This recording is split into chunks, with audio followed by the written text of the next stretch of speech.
Dear student, जैसा कि आप लोग जानते हैं कि यूपी बोर्ड क्लास 12 का केमिस्ट्री पेपर 7 मार्च 2024 को होना है।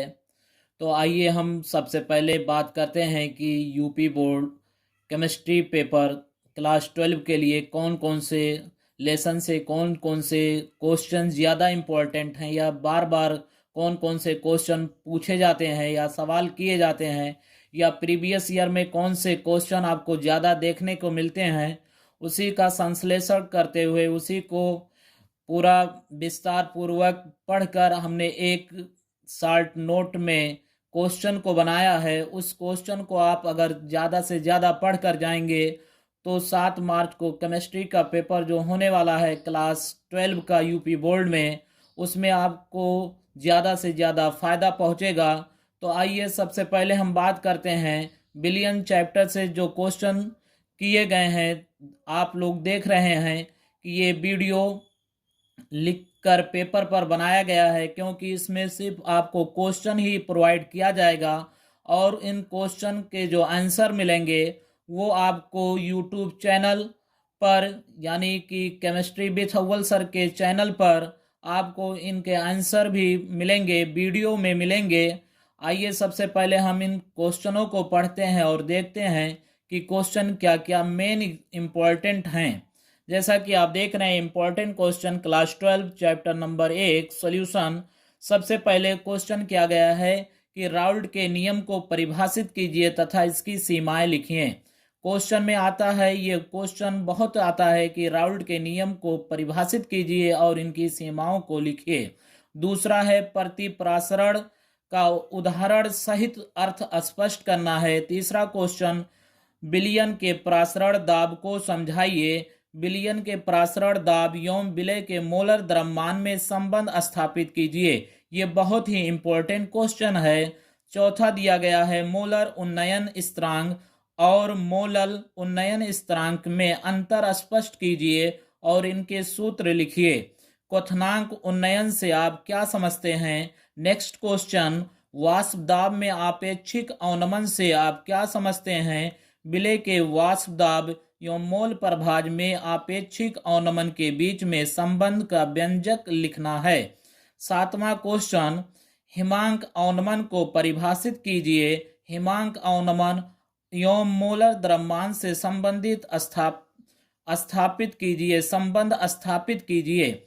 इस अध्याय से संबंधित जितने भी आंकिक प्रश्न प्रीवियस ईयर के क्वेश्चन में यानी कि इससे पहले वाले पिछले ईयर के परीक्षाओं में यूपी बोर्ड में सवाल किए गए हैं, उन सभी के आंकिक प्रश्न का आंसर आपको अपने चैनल केमिस्ट्री विथ अव्वल सर पर देखने को जरूर मिलेगा। और क्लास 12 में जितने भी चैप्टर न्यूमेरिकल से संबंधित हैं उन सब के आंकिक प्रश्न भी इस चैनल पर आपको मिलेंगे। आइए हम नेक्स्ट लेसन की बात करते हैं कि नेक्स्ट लेसन में हमसे क्या सवाल किया जाता है। जैसा कि आप देख रहे हैं second lesson chemical kinetics. Chemical kinetics का जो मेन क्वेश्चन है वो क्या बनता है। आपके केमिकल काइनेटिक्स में जो अभिक्रिया की कोटि है वो दो प्रकार से अब सवाल किया जाता है, एक शून्य कोटि और प्रथम कोटि, और सभी कोटि को इस बार सिलेबस से हटा दिया गया है। तो आइए जो सिलेबस में क्वेश्चन हैं, जो मुख्य क्वेश्चन हैं, उन क्वेश्चनों पर चर्चा करते हैं। जैसा कि क्वेश्चन देख रहे हैं, प्रथम कोटि की अभिक्रिया के 4 प्रमुख अभिलक्षण लिखने के लिए कहा है। सेकंड, अभिक्रिया के औसत तथा तात्क्षणिक वेग को समझाइए और वेग को प्रभावित करने वाले कारक को समझाइए। नेक्स्ट क्वेश्चन, प्रथम कोटि की अभिक्रिया किस प्रकार प्रभावित होगी यदि अभिकारक की सांद्रता को दुगनी कर दी जाए। नेक्स्ट क्वेश्चन, किसी रासायनिक अभिक्रिया के लिए अर्ध आयु क्या होगी। सिद्ध कीजिए कि यदि प्रथम कोटि की अभिक्रिया की अर्ध आयु अभिकारकों की सांद्रताओं पर निर्भर नहीं करती है। नेक्स्ट क्वेश्चन, शून्य एवं प्रथम कोटि अभिक्रिया के वेग स्थिरांक के लिए इकाई एवं व्यंजक लिखिए। और इस अध्याय से संबंधित आंकिक प्रश्न आपको अपने चैनल केमिस्ट्री विथ अव्वल सर पर जरूर मिलेंगे। ये सभी क्वेश्चन यूपी बोर्ड क्लास 12 के लिए 7 मार्च को होने वाले परीक्षा के लिए मुख्य रूप से इम्पोर्टेंट रूप से बनाया गया है। जो छात्र जो स्टूडेंट इस क्वेश्चन को पढ़कर जाएंगे उनको पेपर में बहुत ही ज़्यादा इससे फ़ायदा होगा। आइए नेक्स्ट चैप्टर की बात करते हैं। हमारा जो नेक्स्ट चैप्टर इम्पोर्टेंट है वो कोऑर्डिनेशन कंपाउंड से है। कोऑर्डिनेशन कंपाउंड में कौन कौन से क्वेश्चन देखने को मिलते हैं, आइए उन क्वेश्चनों पर चर्चा करते हैं। जैसे कि दिया गया है पहला क्वेश्चन, लिगेंड को परिभाषित कीजिए एवं इनका वर्गीकरण उदाहरण सहित दीजिए। सेकेंड क्वेश्चन, उपसह संयोजन यौगिक में समझौता को उदाहरण सहित व्याख्या कीजिए। उपसह संयोजन यौगिक में जो समझौता हैं ये टिप्पणी पर में भी पूछे जाते हैं, यानी समझौता पर जो भी टिप्पणी दी जाती हैं उन सभी टिप्पणियों को भी गौर से पढ़कर जाएं। अगला क्वेश्चन, उपसह संयोजन यौगिक में संकरण उपसह संयोजन संख्या नंबर 4 व 6 के दोनों का एक एक उदाहरण देकर स्पष्ट करें। यानी कि आपसे सवाल किया जाएगा कोऑर्डिनेशन में हाइब्रिडाइजेशन, कोऑर्डिनेशन नंबर 4 और कोऑर्डिनेशन नंबर 6 के लिए। अगला क्वेश्चन है, उपसह संयोजन यौगिक में क्रिस्टल क्षेत्र सिद्धांत यानी CFT क्रिस्टल फील्ड थ्योरी को समझाइए और उनकी सीमाओं को लिखिए। नेक्स्ट क्वेश्चन देखिए, संयोजकता आबंध सिद्धांत यानी कि वैलेंस बॉन्ड थ्योरी और वर्नर सिद्धांत को समझाइए। ये बहुत ही इम्पोर्टेंस है कोऑर्डिनेशन कंपाउंड वाले टॉपिक में। वैलेंस बॉन्ड थ्योरी और वर्नर्स के सिद्धांत बहुत ही इम्पोर्टेंट हैं। अगला क्वेश्चन देखिए, उपसह संयोजन यौगिक में IUPAC नाम, इफेक्टिव एटॉमिक नंबर यानी कि प्रभावी परमाणु क्रमांक और ऑक्सीकरण संख्या की गणना, ये बहुत ही इम्पोर्टेंट है। आपको हर हाल में देखने को मिलेगा या तो नाम दिया रहेगा और उसका सूत्र पूछा जाएगा, या सूत्र दिया रहेगा और उसका नाम पूछा जाएगा। IUPAC नाम पूछा जाएगा कोऑर्डिनेशन कंपाउंड का। और कोऑर्डिनेशन कंपाउंड में एक टॉपिक आती है इफेक्टिव एटॉमिक नंबर, उसको भी कैलकुलेट करना होता है। दूसरा उसी में बन जाता है क्वेश्चन कि दिए गए कोऑर्डिनेशन कंपाउंड में ऑक्सीकरण संख्या की गणना कीजिए। जो आपका 6 पॉइंट वाला पॉइंट दिया गया, पॉइंट 6 की व्याख्या आपको अपने चैनल केमिस्ट्री विथ अव्वल सर पर जरूर देखने को मिलेगा।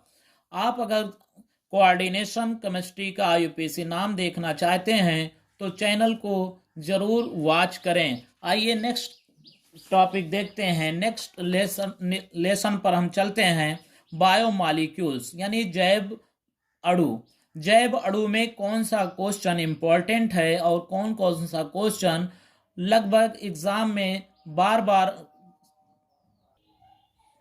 बायोमॉलिक्यूल्स से संबंधित क्वेश्चन कुछ इस प्रकार से यूपी बोर्ड में पूछे जाते हैं।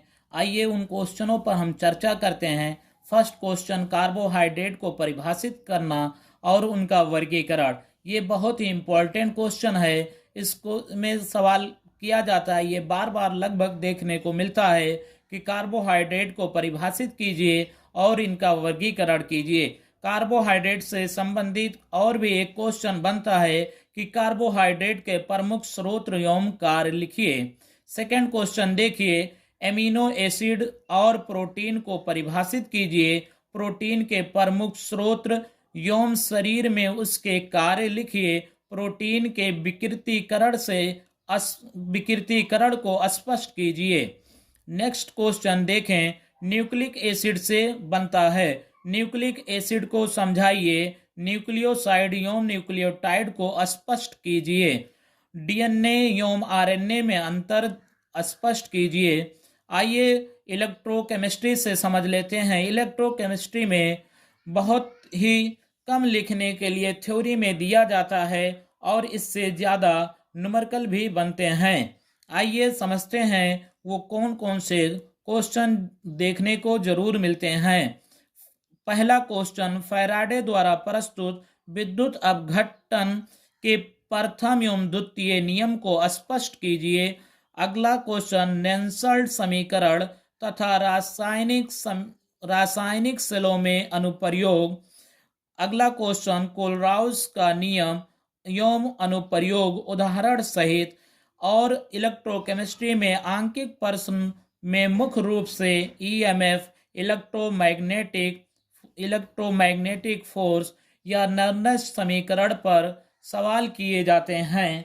आइए अब हम ऑर्गेनिक से कुछ टॉपिक को उठाते हैं। ऑर्गेनिक में कौन कौन से जो नेम रिएक्शन हैं इम्पॉर्टेंट होते हैं, आइए उन सभी नेम रिएक्शन को देख लें और इन नेम रिएक्शन को जरूर पढ़ें और इनको पढ़कर इस तरीके से समझें कि ये बिल्कुल 100% इम्पॉर्टेंट होता है, क्योंकि इन्हीं क्वेश्चनों से कैसे प्राप्त करेंगे, क्या होता है जब या टिप्पणी में भी इन्हीं क्वेश्चनों से सवाल किए जाते हैं। Important name reaction UP board class 12 में मुख्य रूप से ये हैं। आइए देखते हैं। नंबर 1, उल्टज अभिक्रिया। नंबर 2, उल्टज फिटिग अभिक्रिया। तीसरा, कोल्बे अभिक्रिया।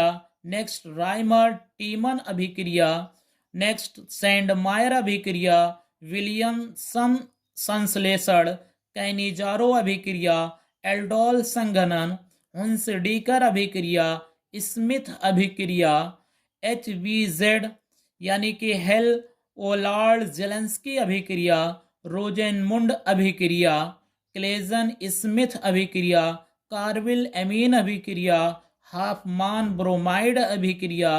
क्लेमेंसन अपचयन। इटॉल्ड अभिक्रिया। गाटरमान कॉख अभिक्रिया।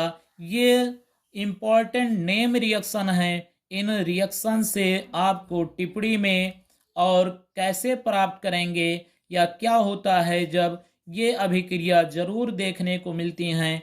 इन अभिक्रियाओं से संबंधित वीडियो आपको अपने चैनल केमिस्ट्री विथ अव्वल सर पर जरूर मिलेंगे। आइए नेक्स्ट टॉपिक, ऑर्गेनिक में जो कुछ और मुख्य पॉइंट होते हैं जिनको हमें एग्जाम हॉल में पेपर देने से पहले हर हाल में पढ़ लेने चाहिए, आइए उन पर हम चर्चा करते हैं। जैसे ऑर्गेनिक में ऑर्गेनिक कंपाउंड का संरचना सूत्र और IUPAC नाम से संबंधित क्वेश्चनों को पढ़कर जाना चाहिए, यानी कि जो भी कार्बनिक यौगिक दिए हों उनका IUPAC नाम लिखना आना चाहिए और उनका संरचना सूत्र भी बनाना आना चाहिए।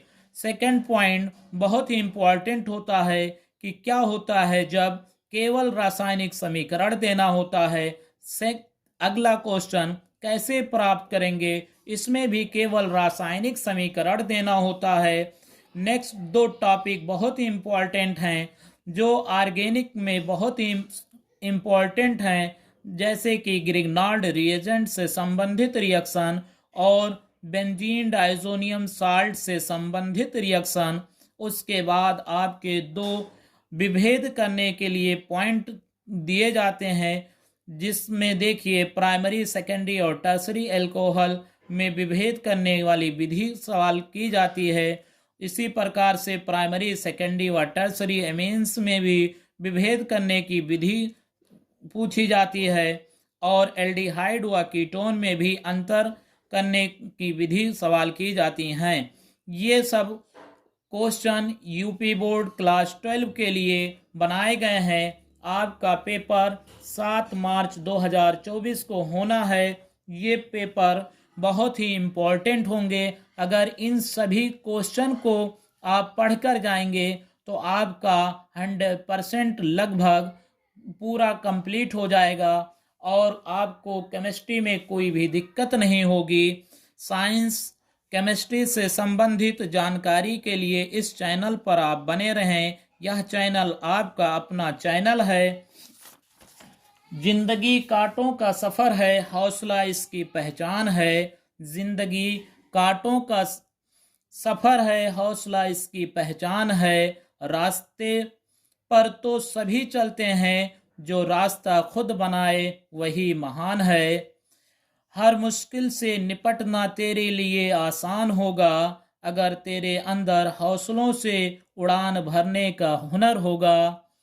ये आपके लिए अपना चैनल है, आपका अपना चैनल केमिस्ट्री विथ अव्वल sir on YouTube, WhatsApp, Instagram और टेलीग्राम पर उपलब्ध है। आप सभी इन चैनल को सब्सक्राइब करें, लाइक करें एंड शेयर करें।